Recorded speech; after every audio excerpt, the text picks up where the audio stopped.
J'espère faire les beaux-arts parce que je n'ai jamais voulu être chanteur, moi.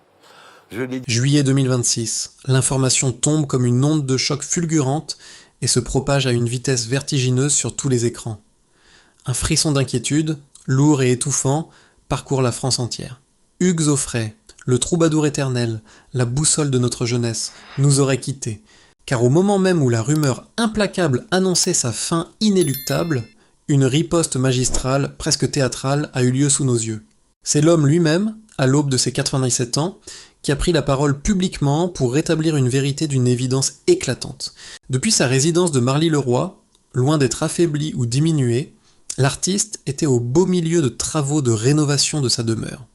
Face caméra, l'œil toujours aussi perçant, la posture droite et la voix empreinte d'une autorité implacable, il a balayé la rumeur d'une phrase cinglante. « Qu'est-ce que j'apprends? Que je ne suis plus dans ce monde. Mais vous êtes fous. Je suis en pleine santé. Arrêtez de dire des absurdités. » Une telle puissance d'incarnation, un tel défi lancé autant à un âge aussi avancé, impose un respect immédiat et force l'admiration. Mais au-delà de ce coup d'éclat médiatique saisissant, ce phénomène soudain soulève une question psychologique fascinante pour nous tous. Pourquoi la société cherche-t-elle si vite à tourner la page d'un homme qui déborde encore d'une énergie vitale hors du commun? La réponse se trouve probablement enfouie dans notre inconscient collectif, là où s'entremêlent nos propres peurs et intuitions. Le public sent bien, au plus profond de son cœur, que l'existence de Hugues Aufray n'est pas qu'une simple ballade joyeuse. Derrière l'hymne fédérateur de Santiano, derrière ce grand sourire lumineux qui a bercé des générations, se cache une réalité d'une toute autre dimension. Nous l'associons spontanément aux grands espaces mystiques, à la liberté absolue de vivre et à une certaine insouciance bohème. Pourtant son âme porte depuis toujours le poids silencieux d'un destin profondément marqué par l'épreuve déchirante et l'absence cruelle. Cet homme fascinant a passé sa vie à distribuer de la lumière au public, peut-être précisément pour ne pas sombrer dans ses propres chagrins intimes. Pour comprendre comment il peut encore affronter les tempêtes du temps avec un tel panache, il faut oser regarder au-delà des apparences. Il est grand temps de gratter le vernis de la légende populaire pour révéler l'homme complexe et vulnérable derrière l'icône indomptable. Préparez-vous à une plongée vertigineuse dans une existence d'une richesse absolue, où chaque victoire artistique a été arrachée à l'emprise d'un chagrin profond.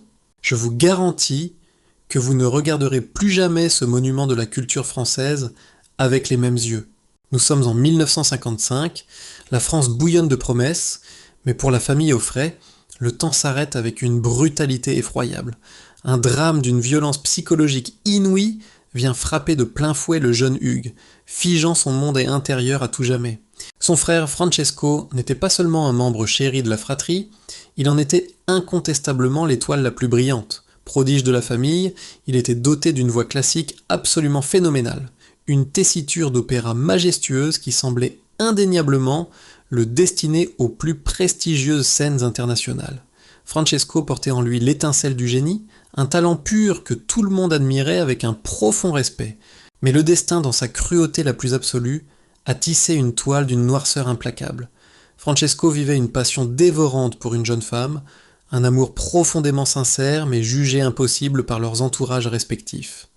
Face à un mur d'incompréhension infranchissable, dressé par des différences de conviction et des interdits stricts, le jeune homme s'est retrouvé piégé dans une impasse émotionnelle destructrice. Terrassé par un chagrin d'amour insurmontable, incapable d'envisager une existence privée de cette lumière, Francesco a pris la résolution la plus tragique et irréversible qui soit. À l'aube de ses 26 ans, il a choisi de s'effacer définitivement de ce monde, plongeant instantanément les siens dans un abîme de douleur. Une disparition foudroyante qui va littéralement dévaster l'équilibre fragile de toute la famille. Pour Hugues, l'onde de choc est indescriptible, et la blessure sera à jamais indélébile. Ce n'est pas seulement un frère bien-aimé qu'il vient de perdre, c'est son reflet, une part vitale de sa propre âme qui vient de s'éteindre en un instant. Le poids dévastateur de la culpabilité, ce fameux syndrome du survivant face à l'absence, s'abat sur ses épaules avec une force psychologique écrasante. Confronté à ce vide vertigineux, Au fond de ce gouffre émotionnel glacial, Hugues va prendre une décision intime d'une portée vertigineuse. Il choisit fermement de ne pas s'effondrer, mais de monter sur scène, non pas poussé par une simple ambition personnelle ou la soif de gloire. Comme il l'avouera lui-même, la voix vibrante d'une émotion toujours à vif, des décennies plus tard, je suis devenu chanteur à sa place, tout simplement. J'ai fait la carrière qu'il aurait dû faire. Cette confession, mes amis, est d'une puissance psychologique terrifiante et change totalement notre perception de cet immense artiste. Hugues s'est littéralement transformé en homme de remplacement, acceptant de prêter sa propre voix pour prolonger le rêve brisé de son aîné. Chaque note chantée avec passion, chaque applaudissement reçu durant ces longues décennies était en réalité une offrande secrète dédiée à ce fantôme adoré. Cette blessure indéniable, il a réussi le miracle exceptionnel de la métamorphoser en une énergie créatrice phénoménale. C'est précisément cette urgence viscérale de vivre pour deux, d'exister pour celui qui n'est plus là, qui explique sa longévité miraculeuse et cette présence scénique incandescente. Pour décrypter véritablement la psychologie complexe et l'architecture mentale de cet homme hors norme, il nous faut remonter encore plus loin dans le temps. Bien avant la disparition tragique de son frère aîné, une première fracture émotionnelle majeure avait déjà altéré l'âme du jeune Hugues. Ce divorce parental n'est pas une simple transition logistique dans la vie de ce garçon sensible, c'est un séisme psychologique d'une magnitude extrême. Du jour au lendemain, il se retrouve brutalement arraché à la figure paternelle, marquant le début d'une absence douloureuse qui s'étirera sur 7 longues années. Élevé exclusivement par sa mère, une femme qu'il admire et vénère de tout son cœur, il doit se construire avec ce gouffre affectif béant. C'est précisément dans le silence étouffant de ces années d'absence qu'il va graver dans son esprit un serment d'une résolution inébranlable. Ce petit garçon blessé se fait la promesse solennelle que jamais, au grand jamais, il n'imposera à sa propre descendance la souffrance de la déchirure familiale. Ce pacte intérieur, d'une intensité redoutable, va dicter, des décennies plus tard, la décision la plus controversée et la plus énigmatique de toute l'histoire de la sphère médiatique française. En décembre 1951, il unit son destin à celui d'Hélène Faure, la femme qui lui donnera 2 filles bien aimées, Marie et Charlotte. Pendant de nombreuses années, le couple incarne une image de stabilité apparente, mais les turbulences de la vie finissent inexorablement par les éloigner sur le plan intime. La séparation physique et sentimentale devient une réalité incontournable, une épreuve courante dans ce milieu artistique, souvent instable. Pourtant, c'est à ce moment précis que Hugues Aufray va poser un acte d'une résistance absolue, allant à l'encontre de toutes les conventions sociales modernes. Bien qu'il partage désormais son existence avec une autre femme, l'artiste refuse de manière catégorique et définitive de signer le moindre papier de divorce avec Hélène. Durant plus de 7 décennies, jusqu'au dernier souffle de son épouse en 2022, il va maintenir cette structure matrimoniale officielle sans jamais faiblir. L'opinion publique s'emballe, les regards inquisiteurs se multiplient et la presse n'hésite pas à le pointer du doigt. Il est durement accusé d'entretenir une double vie, son choix est scruté, jugé sévèrement par une société qui exige des cases bien définies. Mais Hugues Aufray s'érige en forteresse impénétrable, acceptant d'endosser le rôle du marginal pour garantir la sécurité émotionnelle de son clan. Ces mots, lorsqu'il évoque enfin cette période, résonnent avec une vérité glaciale. Mon père a divorcé. Quand j'ai appris son divorce, c'était un choc. J'avais à peu près 10 ans. Pendant les 7 années qui ont succédé, je n'ai plus vu mon père. En refusant l'acte légal de la rupture, il a choisi de porter le fardeau du jugement public plutôt que d'infliger à ses filles l'angoisse de la désintégration du foyer familial. Il a préféré être incompris par des millions d'inconnus pour rester fidèle à l'enfant traumatisé qu'il a été. Mais alors que l'on pourrait croire que cet immense sacrifice lui garantirait enfin la paix de l'âme, le destin veillait dans l'ombre. De nouvelles épreuves, d'une brutalité impitoyable, s'apprêtaient à frapper de nouveau à sa porte. En l'an 2000, alors que le nouveau millénaire s'ouvre, la fatalité frappe de nouveau sa famille en plein cœur. Sa sœur cadette, la comédienne Pascale Audrey, perd brutalement la vie dans un tragique accident de la route. Cette disparition soudaine rouvre instantanément les traumatismes enfouis depuis le départ de son frère Francesco. C'est précisément dans cette obscurité que la stature de cet homme de scène prend toute sa dimension héroïque. La nouvelle dévastatrice lui est annoncée à un moment de tension extrême juste avant de monter sur scène. N'importe quel être humain aurait annulé la représentation, mais l'artiste refuse de capituler devant le chagrin. Avec une maîtrise de soi absolue, il ravale ses larmes et verrouille sa souffrance dans les tréfonds de son âme. Il s'avance la tête haute dans la lumière des projecteurs pour offrir une performance d'une intensité vibrante. Il transforme sa détresse en une offrande musicale magistrale afin d'honorer la mémoire de sa sœur chérie. Il confiera plus tard la réalité éprouvante de ce moment hors du temps, quand on vient de perdre son frère, qu'on vient de perdre sa sœur, qu'on vous l'annonce avant d'entrer en scène. C'est assez difficile de continuer, mais j'ai continué. Cette résilience extraordinaire dépassait le cadre du spectacle pour toucher à l'essence même de sa condition d'homme. Cependant, le temps reste une épreuve d'une dureté sans nom pour ceux qui détiennent le privilège d'une grande longévité. En atteignant le crépuscule majestueux de son existence, Hugues Aufray va devoir affronter l'expérience la plus redoutable. Il assiste impuissant à la disparition progressive de tous ses repères générationnels et des piliers de son histoire. En 2022, son frère aîné Jean-Paul s'éteint, suivi quelques mois plus tard par Hélène, la mère de ses enfants, à l'âge de 96 ans. L'artiste se retrouve alors subitement confronté à l'absence définitive de celle avec qui il a partagé 7 décennies d'histoire sentimentale. Puis, en 2024, sa petite fille bien-aimée est emportée à l'aube de ses 40 ans par la maladie. Face à cette cascade incessante de deuil, Hugues se retrouve comme le dernier grand arbre d'une forêt éclaircie. Comment résister à l'accumulation d'autant d'absences sans jamais se laisser submerger par l'amertume ? C'est ici que réside le secret fondamental de cette résilience phénoménale qui fascine la France entière. Plutôt que de plier sous le poids des traumatismes, il a choisi d'embrasser la doctrine de Friedrich Nietzsche. Ce qui ne me tue pas me rend plus fort. Chaque drame est métamorphosé en une urgence viscérale de chérir chaque minute qui lui est accordée. Il refuse le statut de victime, puisant dans la création un souffle constamment renouvelé. Il ne monte plus sur scène pour simplement divertir les foules, mais pour porter haut la mémoire lumineuse de tous ses proches disparus. Mais c'est précisément au milieu de ces tempêtes qu'une rencontre inattendue avec une figure américaine allait offrir à son art une résonance universelle. Mais comment un homme, si profondément éprouvé par les tempêtes dramatiques du sort, parvient-il à préserver sa raison et à réinventer totalement son art ? La réponse à ce mystère psychologique se trouve bien loin des frontières françaises, de l'autre côté de l'Atlantique. Au tout début des années 60, au cœur d'un quartier new-yorkais à l'effervescence créative absolue, son existence va basculer.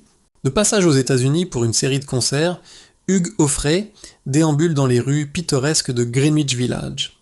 C'est dans l'obscurité d'un modeste club qu'il assiste soudainement à une prestation qui va bouleverser sa vision de la création musicale. Sur la petite scène se tient un jeune artiste frêle, armé d'une simple guitare acoustique et d'un harmonica. Ce jeune inconnu, habité par une urgence poétique saisissante et contestataire, s'appelle alors Robert Allen Zimmerman, le futur Bob Dylan. Malgré la barrière de la langue, le coup de foudre musical et spirituel entre les deux artistes est immédiat.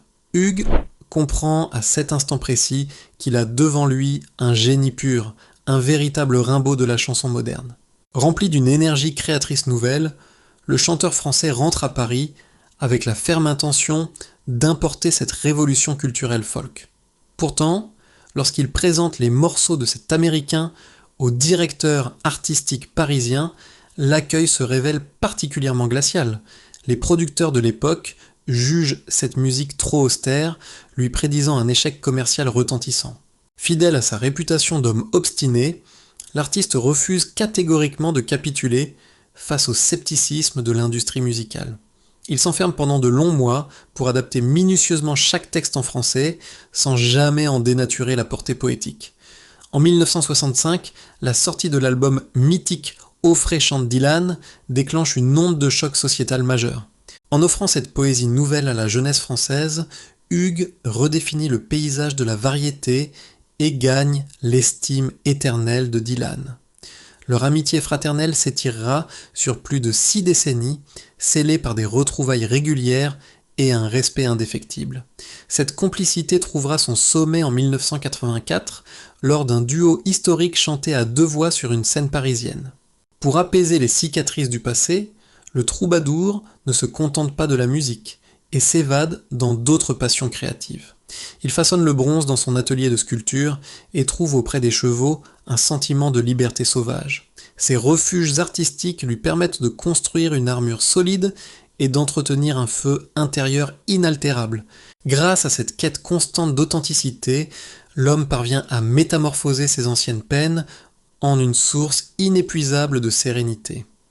Il a su bâtir un sanctuaire personnel impénétrable où le chagrin n'a plus aucun pouvoir sur sa marche.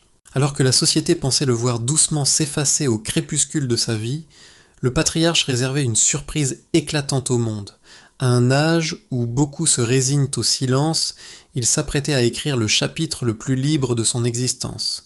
En septembre 2023, alors qu'il célèbre ses 94 ans, le vieil homme accomplit un geste d'une liberté absolue qui prend tout le monde de court. Libre de ses vœux passés après le départ d'Hélène, il épouse officiellement Muriel Mégevant, sa compagne fidèle depuis près de 2 décennies. Ce mariage tardif témoigne d'un désir farouche d'embrasser le bonheur sans jamais se soucier des conventions sociales ou du regard des autres. Face aux critiques superficielles concernant leur grande différence d'âge, le chanteur balaie les préjugés d'un revers de main avec une élégance déconcertante. Pour cet esprit profondément indépendant, l'amour authentique n'a jamais été une question de calendrier, mais une source d'énergie vitale inépuisable. C'est cette passion sincère qui lui insuffle jour après jour la force de continuer à regarder droit vers l'avenir. Anticipant la suite des événements avec une sagesse remarquable, le patriarche a soigneusement orchestré la transmission de tous ses biens matériels de son vivant. En léguant l'intégralité de son patrimoine à ses filles au bien-aimé, il refuse catégoriquement d'exposer sa famille au déchirement médiatique qui gâche tant d'héritages célèbres. Cette décision lucide traduit son profond respect pour l'unité familiale qu'il a protégée tout au long de sa vie. Désormais libéré des contraintes matérielles, il vit sereinement aux côtés de son épouse, uniquement concentré sur ce qui compte vraiment à ses yeux. La création artistique, l'amour des siens et l'instant présent constituent les seuls véritables piliers de son quotidien paisible. Cette clarté d'esprit exemplaire explique en grande partie l'extraordinaire vitalité qu'il affiche aujourd'hui, à l'aube de ses 97 ans. Car malgré les rumeurs sombres qui ont cherché à l'éteindre prématurément, l'artiste demeure debout, solide et inébranlable comme un grand chêne centenaire. Entre ses séances de gymnastique quotidienne, ses projets de rénovation et sa passion intacte pour la musique, il continue de braver les décennies.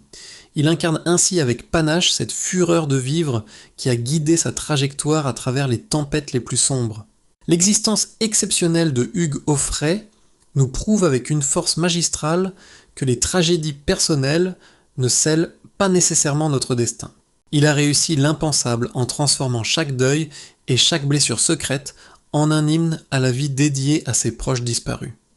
Son parcours est une formidable leçon de dignité, d'espoir et de courage pour toutes les générations. Au terme de ce voyage captivant, à travers près d'1 siècle d'histoire, une réflexion profonde s'impose tout naturellement à l'esprit de chacun. Nous avons découvert l'homme sensible derrière l'icône populaire, le survivant d'une lignée qui a choisi de faire vibrer la lumière jusqu'au bout. Sa voix continue d'éclairer le patrimoine culturel français d'une empreinte indélébile et intemporelle. Selon vous, Hugues Auffray est-il le survivant mélancolique d'un destin tragique ou le bâtisseur admirable d'une résilience hors du commun ? Exprimez-vous librement dans l'espace des commentaires, car vos réflexions enrichissent toujours nos échanges avec beaucoup de pertinence. Si ce portrait fouillé vous a ému, pensez à aimer cette vidéo, à la partager autour de vous et à vous abonner pour explorer d'autres grandes figures de notre histoire.